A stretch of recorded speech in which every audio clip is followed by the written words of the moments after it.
శ్రీగురుభ్యో నమః. వక్రతుండ మహాకాయ కోటి సూర్య సమప్రభ నిర్విఘ్నం కురు మే దేవ సర్వకార్యేషు సర్వదా. శరదిందు వికాస మందహాసాం స్ఫురదిందీవరలోచనాభిరామాం అరవింద సమాన సుందరాస్యాం అరవిందాసన సుందరీముపాసే. అజ్ఞానతిమిరాంధస్య జ్ఞానాంజనశలాకయా చక్షురున్మీలితం యేన తస్మై శ్రీగురవే నమః. శృతిస్మృతిపురాణానాం ఆలయం కరుణాలయం నమామి భగవత్పాదం శంకరం లోకశంకరం. నారాయణం నమస్కృత్య నరం చైవ నరోత్తమం దేవీం సరస్వతీం వ్యాసం తతో జయముదీరయేత్. అష్టాదశ పురాణేషు వ్యాసస్య వచనద్వయం పరోపకారః పుణ్యాయ పాపాయ పరపీడనం.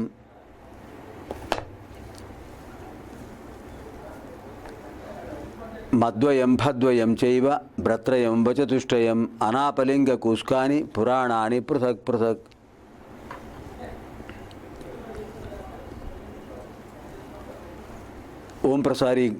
ఓం ప్రసార మాధ్యమం ద్వారా ప్రసారీకృత అష్టాదశ మహాపురాణ అంతర్గత శ్రీ మార్కండేయ మహాపురాణ ప్రవచన కార్యక్రమం ద్వారా ప్రకటనాయ సంస్కృత భాషా జిజ్ఞాసుభ్యః సందర్శక మహాశయేభ్యः శుభస్వాగతం.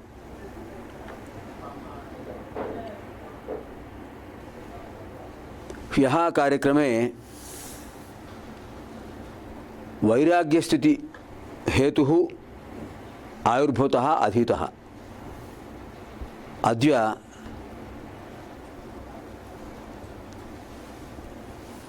वैराग्यतत्व विशेषेण कथं भवति,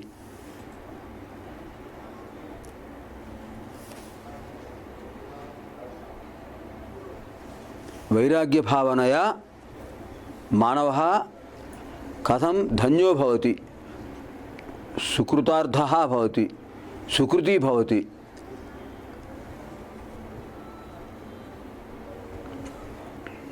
एषः विशेषः अधीतः.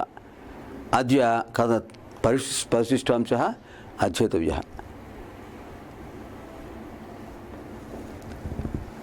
నిన్నటి రోజున వైరాగ్యతత్వ లక్షణాలు అవన్నీ చెప్పుకున్నాం. భర్తృహరి మహాకవి చెప్పిన శ్లోక విశేషాలు తెలుసుకున్నాం. ఇంకా ప్రత్యేకంగా ఇప్పుడు యోగీశ్వరేశ్వరుడైన ఆ మహానుభావుడు దత్తాత్రేయ స్వామి గురించి వివరంగా తెలుసుకోవడం మొదలుపెడదాం.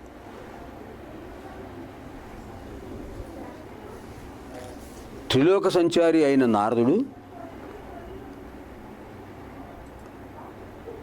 ఇచ్ఛాశక్తి, జ్ఞానశక్తి, క్రియాశక్తి దేవేరులను ఆ దేవతలను కలుసుకున్నాడు.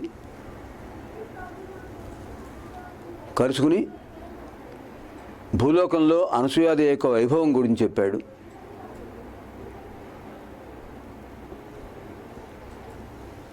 ఆయన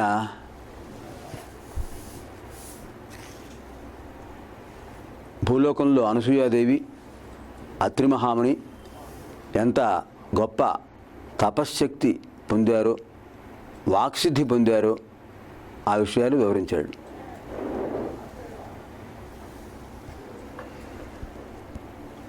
ఆ మాటలు విన్న తర్వాత ఇచ్ఛాశక్తి, జ్ఞానశక్తి, క్రియాశక్తి స్వరూపిణులకు ఒక సంకల్పం వచ్చింది. నిజంగా అనసూయాదేవి ఎంత గొప్పదైతే ఆవిడ యొక్క గొప్పతనాన్ని మన లోకానికి ప్రకటీకృతం చేయాలి, లోకానికి ప్రకటన చేయాలి. ఒక మంచి విషయం వస్తే ఆ మంచి విషయాన్ని గురించి చెప్పి ఇతరులకు దాని అంతరార్థాన్ని తెలియజేసి ఆ మంచి విషయాలు వాళ్ళు ఆచరణలో పెట్టడానికి వీలుగా మనం ప్రయత్నం చేయాలి. అలా చేస్తే ఎంతో పుణ్యఫలం, వారి జీవితానికి ఒక అమృత ఫల ప్రసాదం లాంటిది వారి జీవితానికి ఏర్పడి వారి జీవితం సుఖదాయకంగా ఉంటుంది.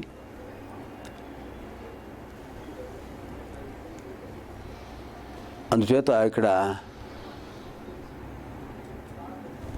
లక్ష్మీదేవి, సరస్వతీదేవి, పార్వతీదేవి ముగ్గురు కూడా వచ్చారు.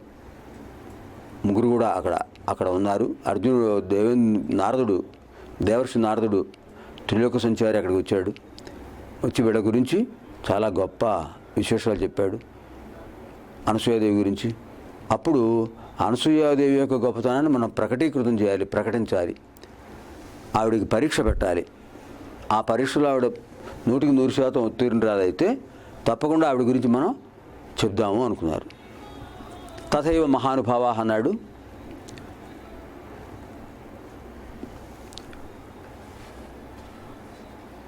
దేవర్షి నారదుడు చెప్పినటువంటి ఈ విషయాన్ని నిరూపించడం కోసం, అనసూయాదేవి యొక్క వైభవాన్ని నిరూపించడం కోసం ముగ్గురు తల్లులు కూడా ఒక ప్రణాళిక రూపొందించారు. ఆ ప్రణాళిక ప్రకారం త్రిమూర్తులు అనసూయాదేవి దగ్గరికి రావాలి, అనసూయాదేవిని ప్రార్థించాలి, భవతి భిక్షాందేహి అని అడగాలి. అందులో ఒక నియమం పెట్టాలి. వాళ్ళు ఆ నియమాన్ని అనుసరించి వాళ్ళు ఆ అనసూయాదేవి వాళ్ళకి ఆతిథ్యం ఇవ్వాలి. ఇదంతా జరగబోయే కార్యక్రమం. ఇలా చెబుతూ నారదుడు ఓ మాట చెప్పాడు. అనసూయాదేవికి అంత ఘనత ఎందుకు వచ్చింది అనే విషయం చెబుతూ ఆయన అన్నాడు, దేవహూతి కర్దమ ప్రజాపతి అనే పుణ్యదంపతుల కుమార్తె అనసూయాదేవి. యస్యాహ అసూయ నవిద్యతే సా అనసూయ. అత్రి మహాముని అంటే త్రీణి గుణాన్ని అతిక్రమ్య యహ వర్తతే సహ అత్రి. సత్వరజస్తమో గుణాలకు అతీతంగా ఉండేవాడు కనుక అత్రి మహర్షి. అత్రి అత్రి అంటే 3 గుణాలు లేనివాడు, అతీతుడు. అటువంటి మహానుభావుడు. ఆయన గురించి కూడా మనం తెలుసుకున్నాం. ఆయన అత్రి మహాముని, ఈవిడ అనసూయాదేవి. ఆయన తపస్సిద్ధి పొంది గొప్పవాడయ్యాడు. బ్రహ్మదేవుడి యొక్క మానసపుత్రుడు. అనసూయాదేవి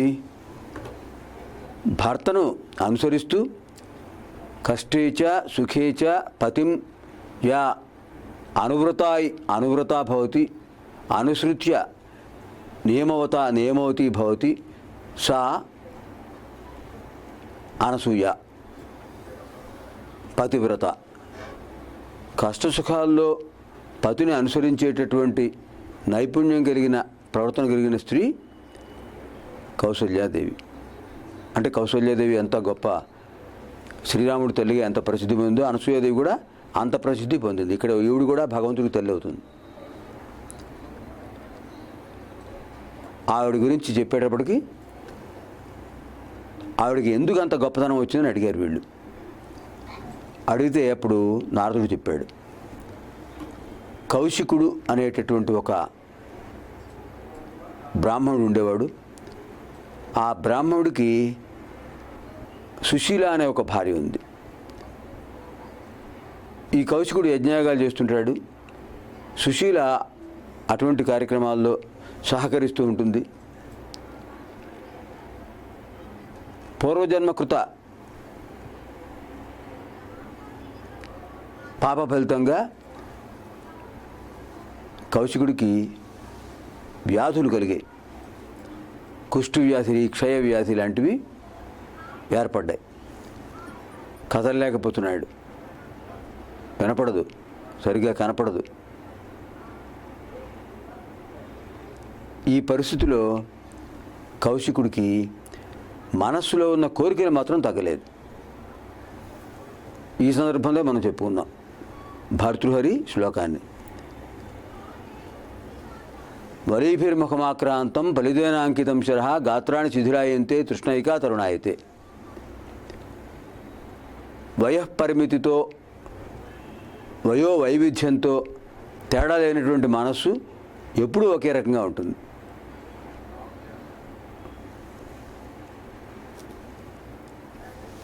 దానికి తార్కాణం కౌశికుడు, అతని భార్య సుశీల.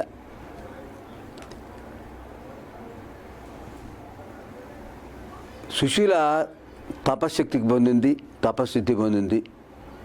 తన భర్తను కష్టేచ సుఖేచ అనుసరతి, కష్టేచ సుఖేచ పతిం అనుసృత్య వర్తతే ఇది పతివ్రతా భవతి.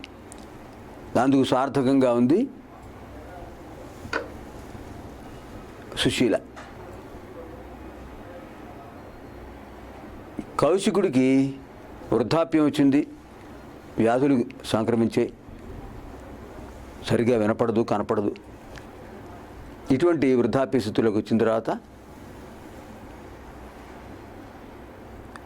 కోరికలు మాత్రం పెరిగిపోతున్నాయి. కృష్ణైక తరుణాయితే. ఈ పెరిగిపోతున్న కోరికలను ఎలా అణుచుకోవాలి, ఎలా ఆపగలగాలి? దానికి ఆయన సుమతి ఓ మాట చెప్పాడు. కౌశికుడు ఇంద్రియాలను లోబరుచుకోలేకపోయాడు. భగవద్ధ్యానపరుడైతే లోబరుచుకోగలడు, లేనివాడు అలా ఇంద్రియ జయం, ఇంద్రియ నియంత్రణ అనేది పొందలేడు. కౌశికుడు ముసలిత వయస్సులో ఉన్నా కూడా తన భార్యతో చెప్పాడు,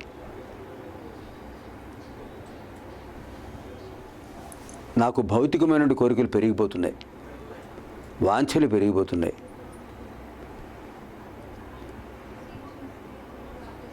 వాడు ఒకసారి ఒక వేశ్యను చూశాట. ఆవిడ చాలా సౌందర్యవతిగా ఉంది. అలాంటి సౌందర్యవతి అయిన వేశ్యతో నాకు పరిచయం కల్పించు, ఆ వేశ్యతో కలిసి తిరగాలనుంది అని అంటే ఆవిడ చెప్పింది, నీకు వ్యాధిగ్రస్తుడివి, నువ్వు ఆరోగ్యం బాగోలేదు, వృద్ధాప్యం వచ్చింది, ఏ గణిక అంటే వేశ్య, ఏ గణికైనా కూడా ఎలా ఒప్పుకుంటుంది అని అంటే, లేదు తీసుకెళ్ళవలసిందే అని పట్టుబట్టాడు. సరే నెమ్మదిగా పాపం ఆవిడ సుశీల, అందుకనే ఆవిడ పేరు సుశీల. సుష్టు శీలం యస్య భవతి సుశీల, సా సుశీల. మంచి ప్రవర్తన కలిగింది, మంచి స్వభావం కలిగింది సుశీల. తన భర్త కోరిక అసమంజసం అని తెలిసి కూడా భగవంతుడిపై భారం వేసి తన భుజాలపై కూర్చోబెట్టుకుని తీసుకెడుతోంది. అది వర్ష ఋతువు, సన్నగా వర్షం జల్లు పడుతోంది, గాలి వీస్తుంది, చలిగాలి, అడవి ప్రదేశం. సాయం సంధ్యా సమయంలో బయలుదేరిన చీకట్లు పడ్డాయి. పులులు, జంతువులు, సింహాలు తిరిగే సమయం.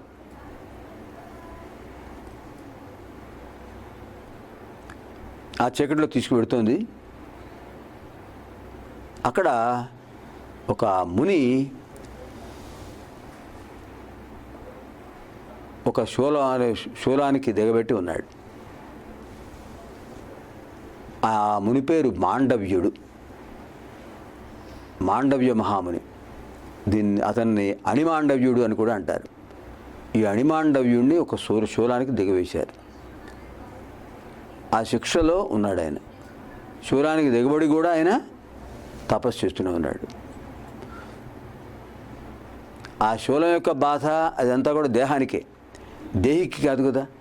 అంతే ఆయన ఆనందంగానే ఉన్నాడు తపస్సు చేసుకుంటూ, దేహం మాత్రం బాధపడుతుంది.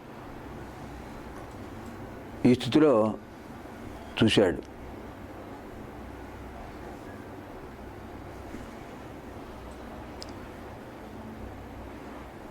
సుశీల తీసుకెడుతోంది. మాండవ్యూహం తపస్సు చేస్తున్నాడు శూలానికి దిగబడి. ఆ చీకటిలో కనపడలేదు. ఈ కౌశికుడి యొక్క కాలు మాండవ్యమాముని శిరస్సుకు తగిలింది. ఆవిడ భుజానికి ఎత్తుకుని తీసుకెడుతోంది కదా, శిరస్సుకు తగిలింది. ఆయన శూలంలో దిగబడి ఆ శిక్ష పొందుతూ కూడా భగవంతుడిపై ధ్యానంతో అలా కళ్ళు మూసుకుని అలాగే ధ్యానం చేసుకుంటూ ఉన్నాడు. ఒక్కసారిగా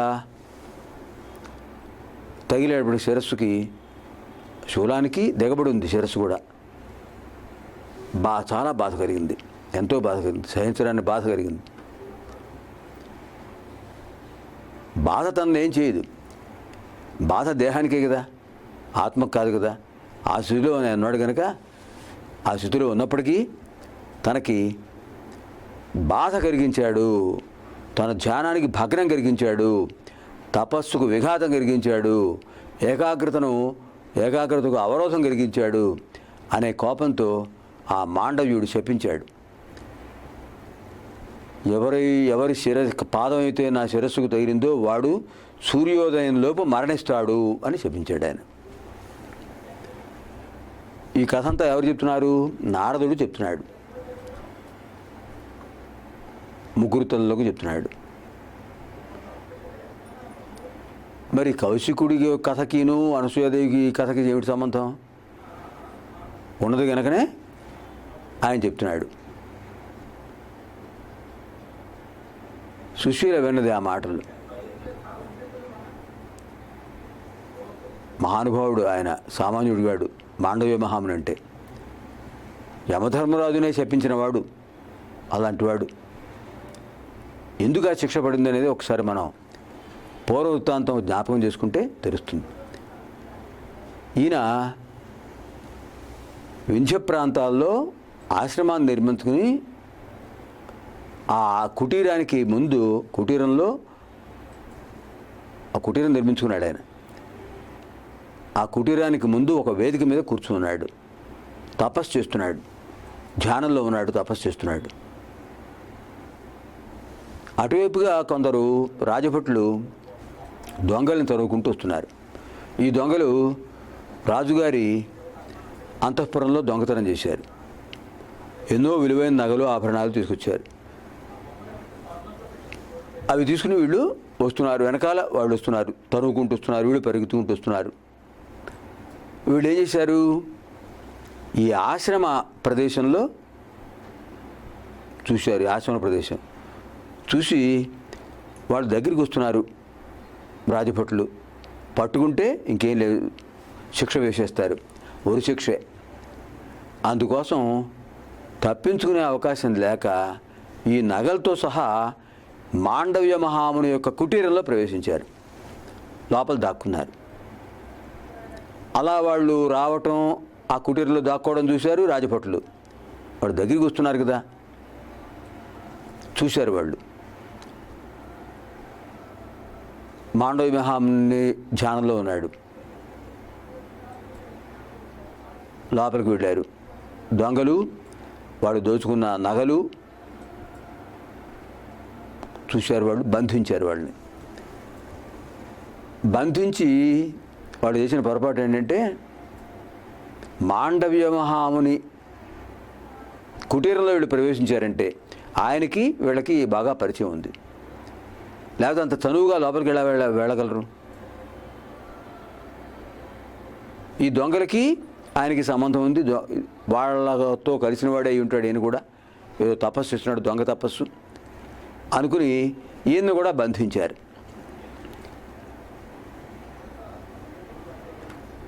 బంధించి ఈ విషయాన్ని చెప్పారు రాజుగారికి. రాజుగారు ఏం చేశారు? విచక్షణ జ్ఞానం లేకుండా వాళ్ళందరికీ కొరత వేసేయమన్నాడు. రాచరికంలో అదొక భయంకరమైన శిక్ష, కొరత వేయటం అంటారు. కొరత వేయటం అంటే ఒక శూలం ఉంటుంది, ఆ శూలం మీద వాడి శరీరాన్ని దిగేస్తారు, శిరస్సు దాకా వచ్చేస్తుంది. అలా చిత్రవధ పొందుతాడు. అలా బాధపడి చివరికి చచ్చిపోతాడు వాడు. ఇది భయంకరమైన శిక్షల్లో ఒకటి. ఈ దొంగలకి వేశారు, మాండవ్యుడికి వేశారు. ఈయన ఎంత తపోదీక్షలో ఉన్నాడంటే శూలానికి దిగవేసినా కూడా ఆయన తపస్సు భగ్నం కాల, అలా దీక్షలో ఉన్నాడు. కానీ తెలుస్తూనే ఉంది ఆయనకి శూలానికి దిగేశారని.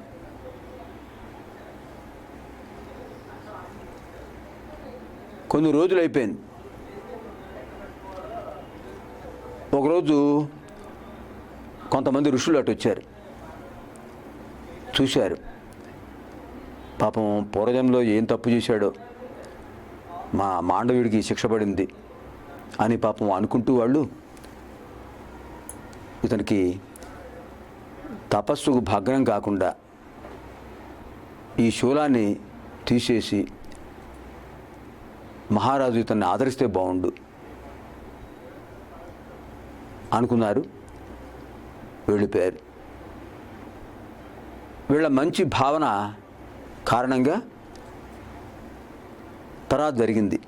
కొన్ని రోజుల తర్వాత రాజభటులు అటువైపు వచ్చారు. అటువైపు వచ్చి చూస్తే మిగతా శూలాలకు కొరత వేయబడినటువంటి దొంగలందరూ కూడా మరణించారు. వాళ్ళ అస్థిపంజరాలు శూలం మీద కనిపించాయి. ఈ ఋషి మాత్రం యథాతథంగా అలాగే తపస్సు చేస్తున్నాడు. శూలానికి దిగవేయబడి కూడా మాండవ్య మహాముని. ఈయన పేరు వాళ్ళకు తెలియదు, కానీ వాళ్ళు అనుకున్నారు, అమ్మో మహానుభావుడు, పొరపాటు చేశాం మనం అనే విషయాన్ని రాజుగారికి చెప్పారు. రాజుగారు వచ్చారు. అక్కడిని తీయడానికి లేదు కదా, శూలాన్ని పాతారు భూమిలో, పైన శరీరాన్ని దిగవేశారు. అలా ఆయన నిర్వికారంగా తపస్సు చేసుకుంటూ ఉన్నాడు. రాగానే ఆయన పాదాలకు నమస్కారం చేశాడు మహారాజు. ప్రదక్షిణ నమస్కారాలు చేసి, మహానుభావ క్షమించండి, నేను విషయం తెలుసుకోలేదు, తెలుసుకుంటే ఇలా చేసేవాడిని కాదు, మీకు చాలా బాధ కలిగించాను అని శూలం తీయడానికి ప్రయత్నించారు. రాలేదు. కొన్ని రోజుల నుంచి శూలంలో దిగబడి ఉన్నాడు ఆయన. తపశ్శక్తి వల్ల శరీరం అలా ఉండిపోయింది. ఆయన మాత్రం ఏం మాట్లాడలా, నిర్వికారంగా ఉన్నాడు, తపస్సు కొనసాగిస్తున్నాడు కళ్ళు మూసుకుని. ప్రయత్నం చేశాడు రాజు. వాళ్ళకి చెప్పారు, ఆయనకి బాధ కలగకుండా శూలం తీయండి, పట్టుకోండి అని. రాలేదు. శరీరంలో గుచ్చుకున్న శూలం రాలేదు బయటికి. అందుకని ఆయన ఏం చేశాడు, జాగ్రత్తగా ఆయన ఎలాగైతే కూర్చున్నాడో ఆయన పాదాలకు ఎటువంటి ఇబ్బంది కలగకుండా ఆయన నిల్చుని ఆయన సంచారం చేసుకోవడానికి వీలుగా ఏం చేశాడు, సరిగ్గా వెన్నెముక దగ్గరగా అక్కడి నుంచి ఆ కాళ్ళ మధ్య నుంచి వచ్చిన శూలాన్ని ఆ భాగాన్ని కోయించేశాడు. ఇప్పుడు ఏమైంది, శూలం ఆయన శరీరంలో భాగం అయిపోయింది.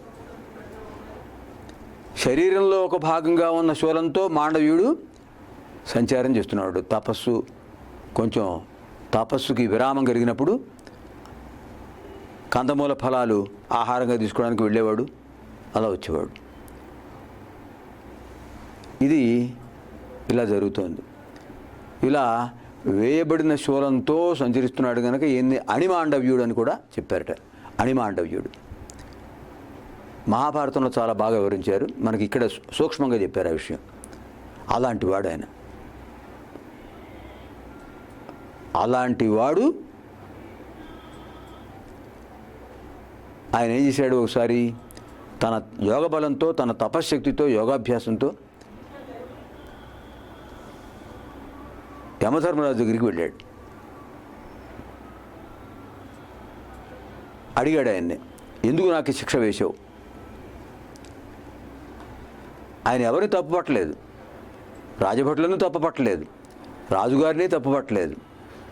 దీనికి అంతటికీ కారకుడు ధర్మరాజు. ఎందుకు వేసావు శిక్ష అని అడిగాడు.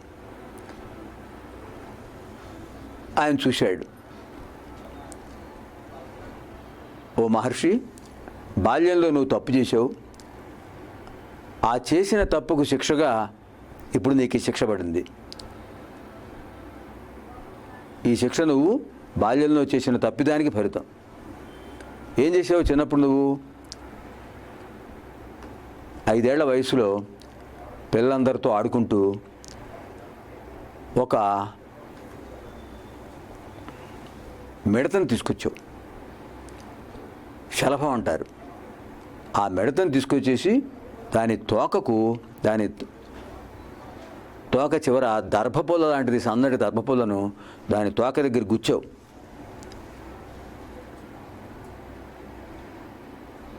అది ప్రాణంతోనే ఉంది, కానీ విలవిల్లాడుతోంది.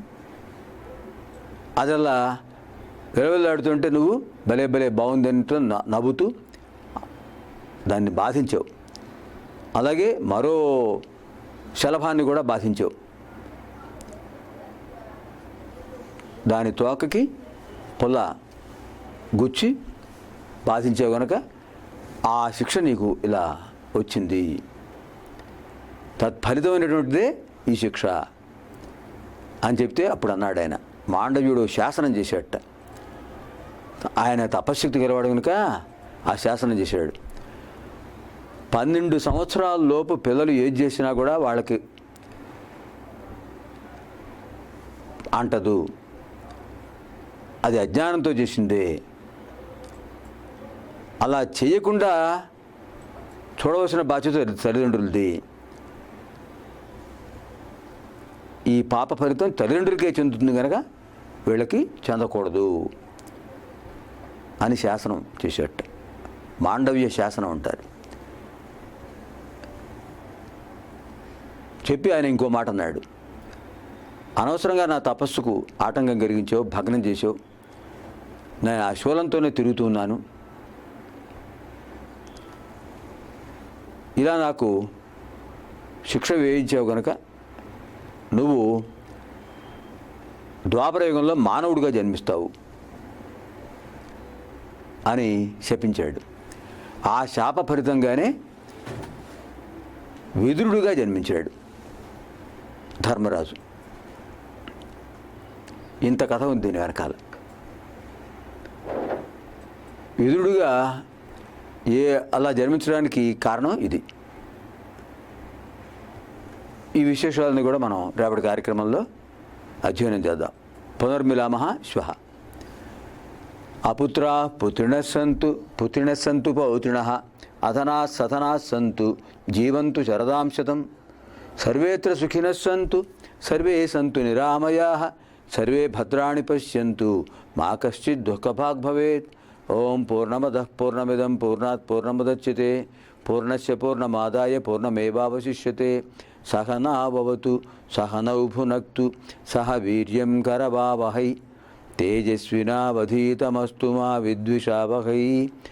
అసతో మా సద్గమయ తమసో మా జ్యోతిర్గమయ మృత్యోర్మా అమృతం గమయ. ఓం శాంతి శాంతి శాంతి. దివ్యాం భవ్యాం సుబోధాం చ శుద్ధాం అర్థప్రదాయినీం జననీం బహుభాషాణాం వందే గీర్వాణ భారతీం. స్వస్తి.